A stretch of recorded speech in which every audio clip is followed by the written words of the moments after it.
Athens के आसमान में 10 किलोमीटर की ऊंचाई पर एक प्लेन लगातार चक्कर लगा रहा था। यह विमान पिछले 2 घंटे से किसी से भी संपर्क में नहीं था। कंट्रोलर ने 19 बार कोशिश की, लेकिन हर बार जवाब में सिर्फ सन्नाटा मिला। अब हालात गंभीर हो चले थे। शक होने लगा कि कहीं विमान को हाईजैक तो नहीं कर लिया गया है। बिना समय गवाए ग्रीस की वायुसेना ने 2 F-16 फाइटर जेट्स को हवा में भेजा ताकि वे प्लेन की स्थिति का जायजा ले सकें। जब जेट्स ने उस विमान के पास पहुंचकर खिड़की से अंदर झांका तो जो नजारा सामने था वह रोंगटे खड़े कर देने वाला था। कॉकपिट में कैप्टन की सीट खाली थी और को पायलट अपनी सीट पर झुके हुए थे, पूरी तरह से बेहोश। प्लेन के भीतर बाकी यात्री भी या तो बेसुध थे या शायद मर चुके थे। सवाल ये उठता है कि एक सामान्य सी उड़ान अचानक इस भयानक स्थिति तक कैसे पहुंच गई। आइए जानते हैं हेलियोस फ्लाइट 522 की इस रहस्यमयी और दर्दनाक कहानी को। 13 अगस्त 2005 की रात लंदन के हीथ्रो एयरपोर्ट से एक बोइंग 737 विमान ने उड़ान भरी। यह फ्लाइट ओलंपिया नाम की थी और साइप्रस के लारनाका इंटरनेशनल एयरपोर्ट जा रही थी। इस विमान का संचालन हीलियोस एयरवेज कर रही थी, जो एक कम कीमत वाली साइप्रस की एयरलाइन थी और यूरोप के अलग अलग हिस्सों से यात्राएं करवाती थी। उड़ान की शुरुआत सामान्य थी, लेकिन कुछ देर बाद फ्लाइट क्रू को एक अजीब सी आवाज सुनाई दी जो दरवाजे के पास से आ रही थी। जब जांच की गई तो देखा गया कि दरवाजे के चारों ओर बर्फ जैसी परत बन गई थी। इस बात को तकनीकी लॉगबुक में दर्ज किया गया ताकि लैंडिंग के बाद इंजीनियर इस समस्या की जांच कर सकें। रात 1:25 पर विमान लारनाका एयरपोर्ट पर उतरा। पायलट ने ग्राउंड इंजीनियर एलन इरविन से कहा कि केबिन के प्रेशर सिस्टम को चेक करो। यह सिस्टम ऊंचाई पर यात्रियों को ऑक्सीजन देने के लिए जरूरी होता है। एलन ने जांच के लिए कंट्रोल को ऑटो से मैनुअल मोड पर कर दिया, जैसा हमेशा किया जाता है। जांच के दौरान कोई दिक्कत नहीं मिली, सब कुछ ठीक था। लेकिन एक बड़ी गलती हो गई। जांच के बाद कंट्रोल को दोबारा ऑटो पर नहीं रखा गया। कुछ घंटों बाद वही फ्लाइट दोबारा उड़ान भरने जा रही थी, बिल्कुल तैयार, लेकिन एक नजरअंदाज की गई गलती के साथ।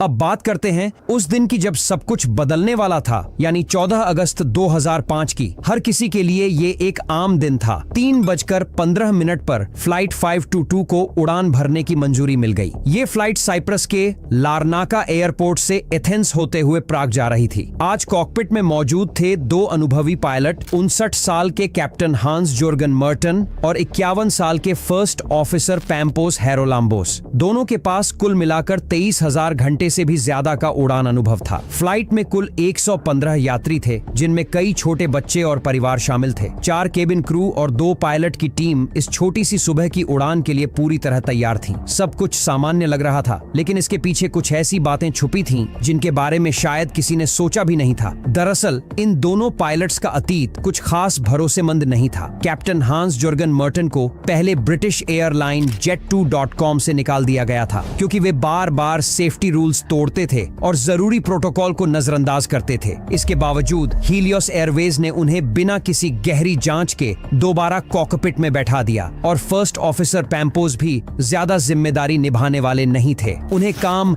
जल्दी निपटाने की आदत थी और वे खुद कई बार कैप्टन हांस जोर्गन मर्टन की लापरवाहियों की शिकायत कर चुके थे। ऐसे में टीम की शुरुआत ही सवालों से घिरी थी। सुबह 5 बजे तक कैप्टन, फर्स्ट ऑफिसर और बाकी क्रू एयरपोर्ट पर पहुंच चुके थे ताकि टेक ऑफ से पहले की सारी तैयारियां पूरी की जा सके। लेकिन उस दिन कुछ क्रू मेंबर्स अचानक बीमार पड़ गए, जिससे फ्लाइट टीम को पूरा करने में दिक्कत हुई। आखिरकार 2 नए फ्लाइट अटेंडेंट्स को बुलाया गया, लुइसा वोल्टेरा और एंड्रियास प्रोड्रोमो। शुरू में एंड्रियास इस फ्लाइट पर ड्यूटी लेने को तैयार नहीं थे, लेकिन जैसे ही उन्हें पता चला कि उनकी गर्लफ्रेंड लुइसा उसी फ्लाइट पर तैनात हैं, उन्होंने बिना देर किए हाँ कह दिया। उन्हें क्या पता था कि ये मामूली सा फैसला कुछ ही घंटों में उनकी जिंदगी का सबसे बड़ा मोड़ साबित होने वाला था।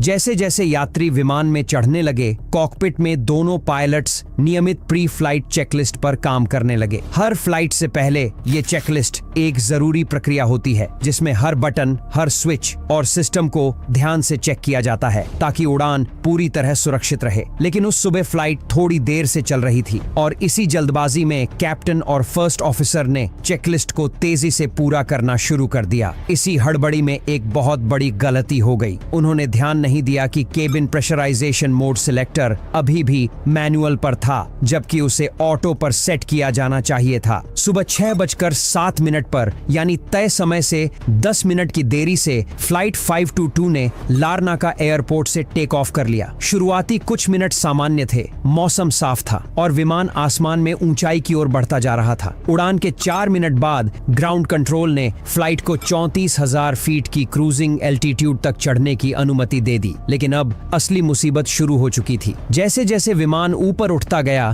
केबिन में हवा प्रेशराइज नहीं हो रही थी। इसका मतलब था कि अंदर की हवा पतली होती जा रही थी और ऑक्सीजन की मात्रा लगातार घट रही थी। उड़ान भरने के सिर्फ 5 मिनट के अंदर ही कॉकपिट में एक अजीब अलार्म बजने लगा। ये कैबिन ऑल्टीट्यूड वार्निंग अलार्म था, जो तभी बजता है जब केबिन में ऑक्सीजन का स्तर इतने खतरनाक हद तक गिर चुका हो कि तुरंत मास्क पहनना जरूरी हो जाए। लेकिन बात हैरानी की थी, क्योंकि ये अलार्म उस वक्त बजा जब फ्लाइट क्रूजिंग एल्टीट्यूड पर थी। इतनी ऊंचाई पर इस अलार्म का बजना दोनों पायलट्स को चौंका गया। उन्हें समझ ही नहीं आया कि आखिर क्या गड़बड़ हो रही है। अब सब कुछ तेजी से बिगड़ने लगा था और वक्त बहुत कम बचा था। कॉकपिट में अफरा तफरी मची हुई थी और प्लेन के अंदर यात्री घबराए हुए थे। क्रू मेंबर्स उन्हें शांत कराने की कोशिश कर रहे थे, लेकिन खुद उनके चेहरों पर भी डर साफ दिखाई दे रहा था। कॉकपिट में पायलट बार बार एयर ट्रैफिक कंट्रोल से संपर्क करने की कोशिश कर रहे थे, लेकिन चंद मिनटों बाद प्लेन का एटीसी से कनेक्शन पूरी तरह टूट गया। अब ग्राउंड कंट्रोल के पास सिर्फ एक ही रास्ता था, रेडियो कॉल्स, और इसलिए कंट्रोल रूम लगातार रेडियो पर संपर्क करने की कोशिश करता रहा, लेकिन हर बार जवाब में बस सन्नाटा ही मिला। अब ये फ्लाइट एक आम उड़ान नहीं रही, ये बन चुकी थी एक रहस्यमयी उड़ान जिसकी मंजिल अब किसी को नहीं पता था।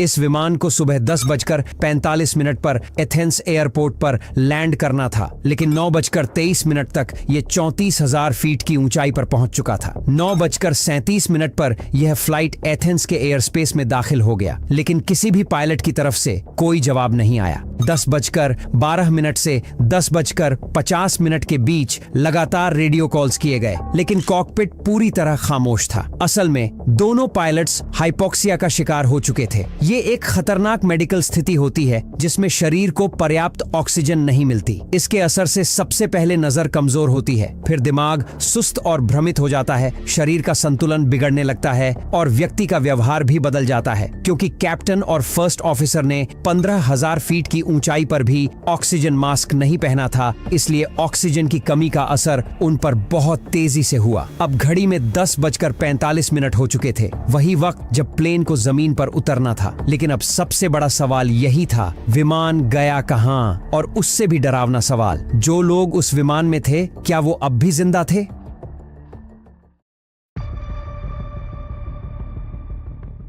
जब फ्लाइट 522 से आखिरी बार संपर्क हुए 16 मिनट बीत चुके थे, तब तक विमान एथेंस के एयर स्पेस में दाखिल हो चुका था। इसके बाद करीब 40 मिनट तक न सिर्फ एटीसी बल्कि आसपास उड़ रहे कई और विमानों ने भी बार बार विमान से संपर्क करने की कोशिश की, लेकिन हर बार जवाब में सिर्फ खामोशी ही मिली। अलग अलग रेडियो फ्रीक्वेंसीज पर 30 से ज्यादा कॉल्स की गईं, लेकिन सब बेकार रहीं, क्योंकि बाहर से प्लेन एकदम नॉर्मल उड़ान में दिख रहा था। इसलिए ग्राउंड कंट्रोल को यही लगा कि शायद प्लेन के रेडियो सिस्टम में कोई तकनीकी दिक्कत आ गई है। लेकिन फिर कुछ ऐसा हुआ जिससे शक और गहरा गया। फ्लाइट 522 ने पहले तो बिल्कुल नॉर्मल अंदाज में लैंडिंग की तैयारी शुरू की, लेकिन तभी अचानक वो मुड़ा और उसी रास्ते पर लौटने लगा जहां से वो आया था। इसका मतलब था कि अब प्लेन एक ऑटोमेटिक होल्डिंग पैटर्न में घूम रहा था, यानी एक ऐसा रास्ता जिसे सिस्टम तब खुद चुनता है जब कोई लैंडिंग मिस हो जाती है। ऐसा होता देख जमीन पर मौजूद एयर ट्रैफिक कंट्रोलर्स को अब ये साफ हो गया कि इस प्लेन के साथ कुछ बहुत गड़बड़ है। और ठीक इसी बीच हजारों फीट ऊपर उस प्लेन के अंदर जो कुछ हो रहा था उसे हम शायद कभी पूरी तरह समझ न सके, लेकिन एक बात तय है, वहां डर, घबराहट और बेबसी का माहौल रहा होगा। केबिन क्रू अपनी सीटों पर बैठा बस एक ही उम्मीद कर रहा होगा कि पायलट अब कोई इमरजेंसी डिसेंट शुरू करे, यानी प्लेन को नीचे लाएं ताकि सबकी जान बच सके। लेकिन अफसोस ऐसा कुछ नहीं हुआ। क्रू को अच्छी तरह पता था कि ऑक्सीजन मास्क में बस कुछ कुछ ही मिनटों की सांसें होती हैं और अब हर बीतता पल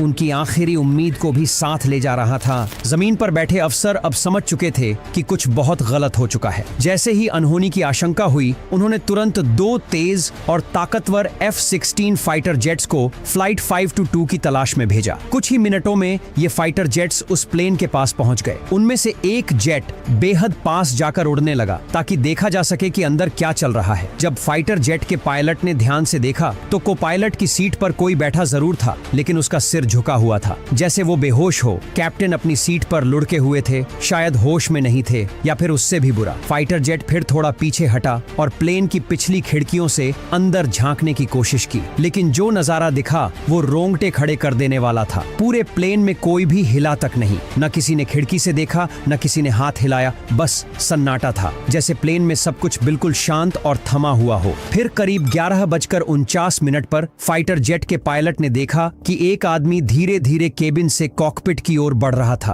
अगले ही पल वह आदमी पायलट की सीट पर बैठा नजर आया। फाइटर जेट का पायलट उसे इशारों से उसकी हालत पूछने की कोशिश कर रहा था। ऐसा लग रहा था कि वह कुछ कहना चाहता था, लेकिन शायद ऑक्सीजन की कमी या थकावट के कारण वह कुछ भी बोल नहीं पाया। बस 1 मिनट बाद, यानी 11:50 पर बाएं इंजन ने काम करना बंद कर दिया और विमान बाईं ओर झुककर तेजी से नीचे गिरने लगा। पायलट की सीट पर बैठा वह शख्स विमान को कंट्रोल करने की कोशिश कर रहा था, लेकिन अब शायद बहुत देर हो चुकी थी।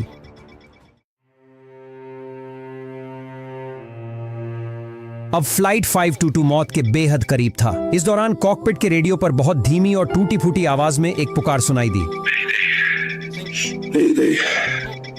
Flight 5. लेकिन अफसोस, रेडियो गलत फ्रीक्वेंसी पर था। उस इंसान की ये आखिरी कोशिश किसी भी काम नहीं आई। वो जैसे शून्य में बोल रहा था। बाद में जब क्रैश साइट से वॉइस रिकॉर्डर मिला, तब जाकर दुनिया को ये पता चला कि वो इंसान आखिरी पल तक लड़ता रहा। उसने उम्मीद नहीं छोड़ी, लेकिन किस्मत उसके साथ नहीं थी। थोड़ी ही देर में उसका दूसरा इंजन, यानी दायां इंजन भी बंद हो गया। उस इंसान ने एक आखिरी बार F-16 फाइटर जेट पायलट्स की तरफ देखा, धीरे से हाथ उठाया और नीचे की ओर इशारा किया, जैसे कहना चाहता हो अब कुछ नहीं बचा। प्लेन तेजी से नीचे गिरने लगा। जमीन पर मौजूद टीमें कुछ समझ नहीं पा रही थीं कि क्या हो रहा है और क्या किया जा सकता है। चारों तरफ एक अजीब सी खामोशी थी। कुछ समय बाद ये प्लेन एथेंस से करीब 40 किलोमीटर दूर ग्रामेटिको की पहाड़ियों से टकरा गया।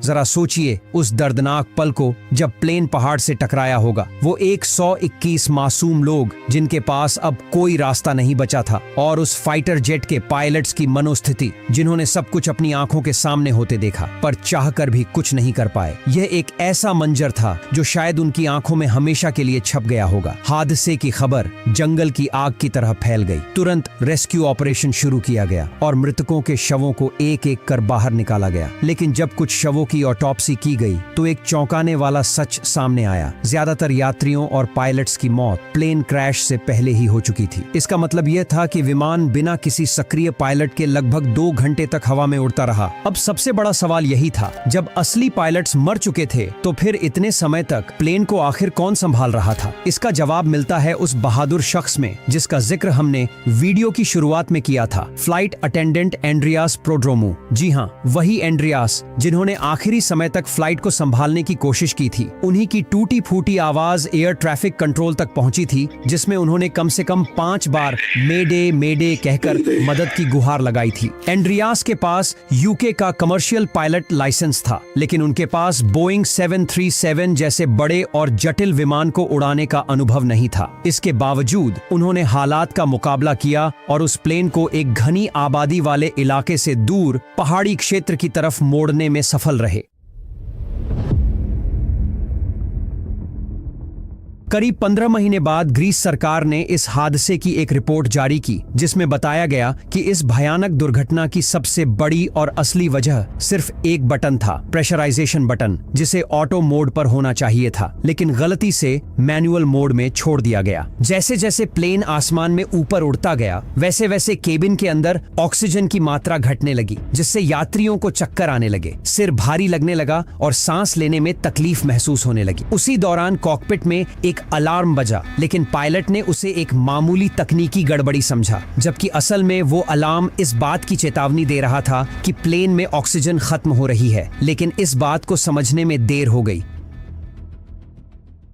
सरकार ने इसे इंसानी गलती माना। असल में जिम्मेदारी उन इंजीनियरों की थी जिन्होंने प्लेन की सर्विसिंग के बाद इस बटन को ऑटो मोड में नहीं किया और न ही पायलट को इसकी जानकारी दी। अगर सिर्फ ये एक बटन सही मोड में होता तो शायद आज 121 लोग जिंदा होते। हीलियोस एयरवेज ने इस हादसे के बाद भी कुछ समय तक उड़ानें जारी रखीं, लेकिन नवंबर 2006 में भारी नुकसान के चलते कंपनी को बंद करना पड़ा। साल 2007 में मृत यात्रियों के परिवारों ने बोइंग कंपनी पर 7 अरब 38 करोड़ रुपए का केस कर दिया। उनका आरोप था कि कॉकपिट में 2 अलग अलग खतरनाक स्थितियों जैसे ऑक्सीजन की कमी और टेक ऑफ वार्निंग के लिए एक ही जैसा अलार्म था, जो एक बड़ी तकनीकी गलती थी। बाद में यह मामला कोर्ट के बाहर ही सुलझा लिया गया। 2008 में हीलियोस कंपनी के 4 अधिकारियों पर केस चला। 2012 में उन्हें दोषी करार दिया गया और बाकी लोगों ने जुर्माना भरकर जेल की सजा से बच लिया। आज भी इस हादसे को लेकर लोगों में बहुत गुस्सा है। कई लोगों का मानना है कि पूरा इंसाफ अभी तक नहीं मिला है। जहां प्लेन क्रैश हुआ था वहां अब एक मेमोरियल बनाया गया है जो उन 121 मासूम लोगों की याद दिलाता है जिनकी जान एक छोटी सी गलती के कारण चली गई।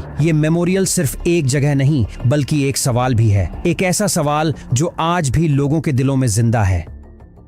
अगर आप वीडियो एडिटिंग जानते हैं तो ये मौका आपके लिए है। हम एक ऐसे क्रिएटिव एडिटर की तलाश में हैं जो हमारी कहानियों को और भी ज्यादा असरदार बना सके। अगर आप इस सफर का हिस्सा बनना चाहते हैं तो डिस्क्रिप्शन में दिए गए फॉर्म को जरूर भरें। जल्दी करें, हम आपका इंतजार कर रहे हैं।